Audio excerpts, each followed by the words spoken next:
Greetings! It is I, snipermanelevenonine, and today we will be taking an early look at Norland, a medieval city building game where you create and control your ruling family. The goal is to build up a thriving kingdom and make it better as time goes on through the generations of your dynasty. Our story begins with Grimbert, the king of the Valorians, Mangus, Grimbert's brother, the heir to the throne, and Sienna, Grimbert's queen. After loading in, we are met with bad news. While Grimbert was away, doing kingly things, danger had struck the town. After Grimbert returned to his home, his brother Mangus revealed to him with sadness that they had been attacked by bandits while he was away. Because there were so many, Sienna was taken hostage by them. Grimbert was outraged and devastated by this fact, and he knew he had to prepare. But before any rescue efforts could be made, he had to fix up his settlement. With hardly any peasants and or resources being produced, he couldn't possibly ever expect to get Sienna back, with the town being this underdeveloped. So with haste, Grimbert began ordering the peasants that he did have to start construction right away. First, a tavern was constructed so the peasants had a place to wind down after a long day's work. Then a shrine for prayer, a lumber mill for wood cutting, then a library so he could study faster and expand his knowledge on how to better his settlement. One thing Grimbert and Magnus lacked, however, was combat experience. They could manage a town no problem, but combat was something these two were just not good at in the slightest. As time went on, word started to spread about the settlement, and more peasants started making their way to the growing town. Along with them, a trade caravan with a landless lord named Osfried. Osfried came into town and began telling Grimbert about his skill set and how he could serve him. Grimbert jumped at the man's proposal and hired him on the spot. As more time went on, more and more peasants migrated into the town.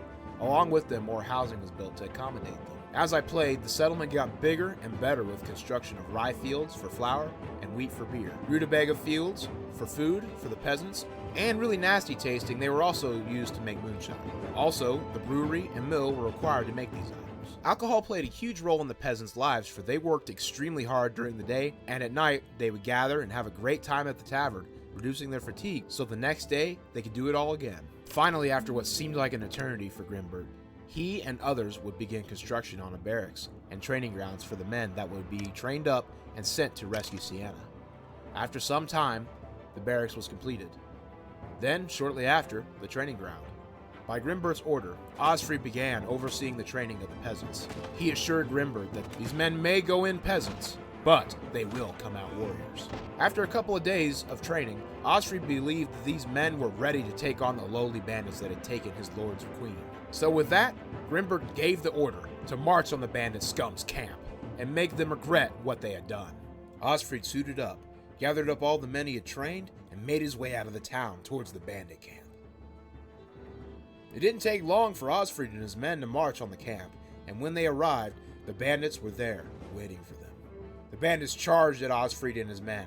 It was a bloody battle. Both sides fought ravenously, but the bandits were no match for Osfried and his men's prowess in battle. Sadly, one man would fall dead on the field, but the enemy took way more casualties in the end. The battle had been won, and the men cheered with joy. They gathered up Sienna, along with some of the bandits they had defeated, and took them as slaves, and made their way back to the city, with Grimbert's queen at their side. Osfried and Sienna arrived late in the night. Everyone was tired from their journey, especially Sienna, who had minor wounds given to her by her captives. But despite the slight pain, she was excited to see her beloved husband once again. Grimbert was elated to see his wife, and his mind was now at peace, for his love was with him once again. Grimbert and Sienna strolled together throughout the night, talking and spending quality time with each other like they used to. Then later that night, well, let's just say they had a grand reunion with one another. The next morning, Sienna got a real good look around and seen how much the town had changed since she had been taken. It looked like a whole new place, and she was very impressed with Grimbert's leadership and town management skills. Now that Grimbert and Sienna were back together, the next quest would be to have children, for they would need a true heir to the throne, and then to continue to build up their city so that any threats that may come their way won't stand a chance against them in the future. What will they do next? Only time will tell. If you guys like this style of Let's Play, then please snipe that like button, share this video, and subscribe for more videos on this game. And let me know what you guys thought of this type of video format in the comment section below. Want to help me do this full time? A great way you can do that is by hitting that YouTube thanks button and leaving a thank you tip. Or you can click my Ko-Fi link and either make a one-time donation over there or become a member and gain some perks from it. I hope you guys enjoyed, and I'll see you all in my next video. Peace!